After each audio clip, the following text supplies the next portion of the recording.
सबसे पहली बात तो सभी को कल जो श्री राम जी की प्राण प्रतिष्ठा है उसके लिए सभी को शुभकामनाएं हार्दिक। और एक चीज मैं आपसे आज पूछना चाह रहा हूं बहुत ही कि हम जो राम जी को भगवान क्यों मानते हैं, कृष्ण जी को भगवान क्यों मानते हैं? देखिए, इन्होंने भी जो जन्म लिया वो मानव अवतार में लिया है। कृष्ण जी ने भी मानव अवतार में जन्म, जितने भी बड़े बड़े जिनको हम आज भगवान मानते हैं सभी ने मानव इंसान में जन्म लिया। और देखिए, कल आप लोगों ने, ठीक है बहुत अच्छी बात है, मानता हूं, मैंने नोटिस किया जाता है 26 जनवरी आती है खूब जोश उत्साह रहता है। कल खूब जोश उत्साह था, वो 2-3 दिन बाद खत्म। भाई वो भगवान थे नहीं, बने हैं अपने कर्मों की वजह से। राम जी ने भी मानव अवतार में ही जन्म लिया था, लेकिन वो भगवान इसलिए बने ताकि उनको मर्यादा पुरुषोत्तम कहा जाता है। कभी भी उन्होंने मर्यादा नहीं तोड़ी।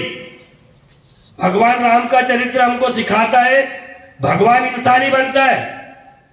जितने भी आप देख लिए बड़े बड़े जिन देवधामी को हम मानते हैं सब इंसान थे, लेकिन वो भगवान बने अपने कर्मों की वजह से।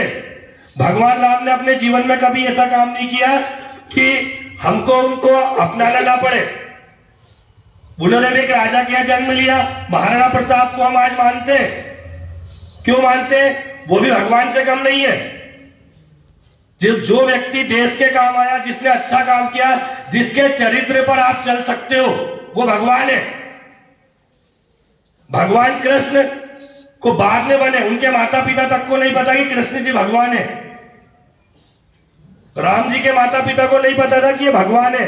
रावण तक को नहीं पता था कि भगवान है। भाई उसको पता चलता तो क्या भगवान से लड़ता क्या वो?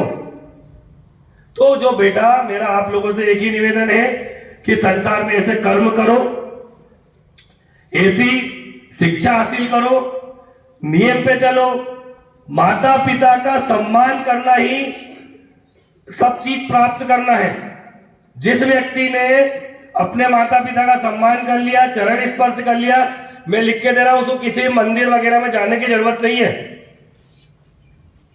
और फिर मैं डबल से रिपीट कर रहा हूं, राम जी के किए हुए रास्ते पर चलोगे।